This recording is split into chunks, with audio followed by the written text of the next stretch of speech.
Hi, it's Janice Tark here and welcome to another fun and free idea for music education today. And today I want to speak to you about these devices here, and they are of course the iPads. Now of course we all know that they're becoming increasingly common in schools, and as you know there's a software tool that sits right on these devices which is better than what any music producer would have had even 10 years ago. And it's certainly better than what I grew up with, and of course that is the software GarageBand. You know, the big challenge for us as educators is that this technology, however, is changing pretty rapidly. You know, there's always new features added into the GarageBand software all of the time. And only recently I've been looking through it and I noticed that there are brand new instruments on the software, there's a brand new drummer innovation, and there's brand new innovations to every part of the software every time it is updated. Now at the moment, I'm just trying to get my head around this live loops feature here, which is right in your face when you first open the very latest version of GarageBand. Now I've been looking at it and it is great fun. It can be educational if you know how to use it right, but at the same time it's really daunting if you don't know what it does. Now as a music teacher, I know what it's like.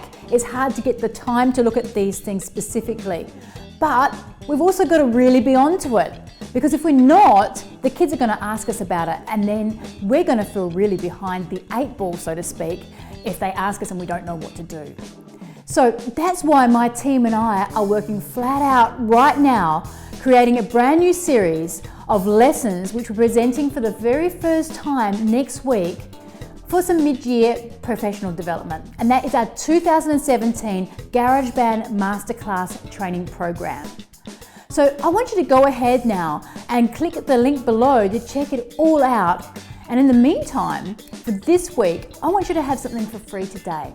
So what I've done is just that if you haven't seen this kind of tutoring system before, this kind of training before, I've shared with you one of the last free lessons from the last time we did this in a GarageBand workshop, so that if you can do this, you know you can do it next year as well. And it's going to be even bigger and better this time around. So this is on the smart guitar today. I think you should go and give it a go, see if it works with your iPad, work out if you've got the right equipment, and I know you're going to really enjoy it.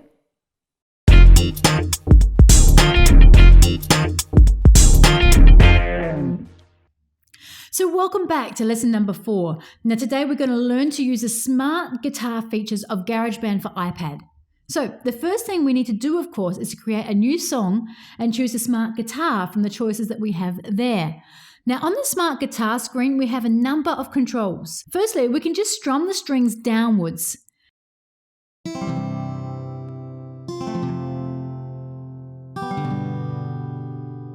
And if we touch the top, they'll actually play the chord for us. We've also got an autoplay feature.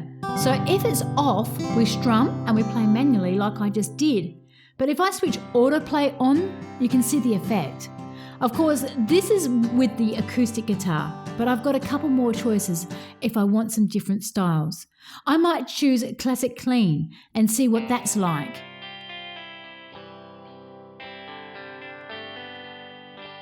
I might also play around with these effect switches too. So let's try Roots Rock.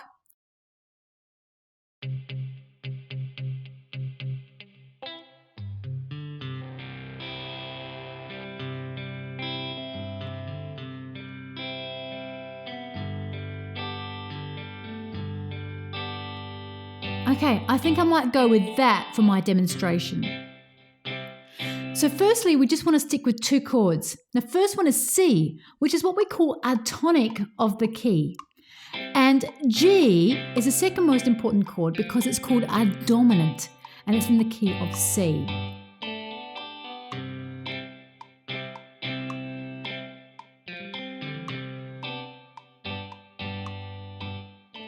So that is your first task. Record a guitar part using just those 2 chords, C and G. Now your second task is to record an 8-bar track in a contrasting style to your first.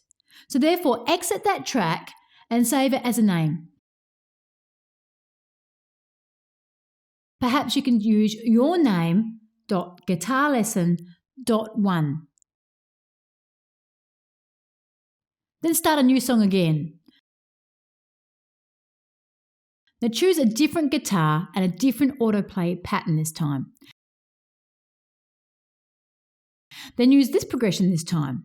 Okay, C to A minor, D minor to G. Now notice that the little M next door to the chord name, well, that means minor. So that's your second task. Get that checked off before you move on.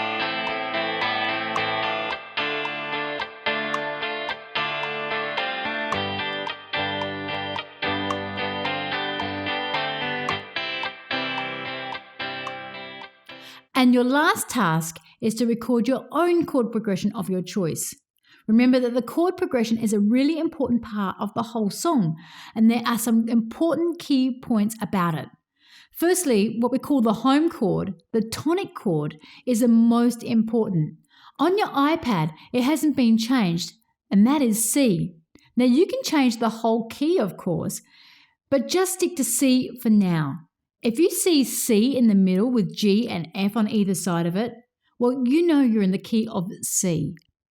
Now, the second most important chord in your key is called the dominant, or the fifth chord, and that is the G chord in the key of C. So make sure you use that as well. The F chord is also important. It's the fourth chord. Ever heard of the term three-chord wonder? Well, that's because hundreds and hundreds of rock songs use no more than those three chords. Remember, you don't have to change very fast. Often songs will stick with one chord for a number of bars, and certainly they don't change more than every couple of beats. There are some suggested chord progressions on your handout, and you can work through a few with your teacher as well to find the ones that you think sound the best. So once you've done with that, show your teacher and get it checked off on your worksheet.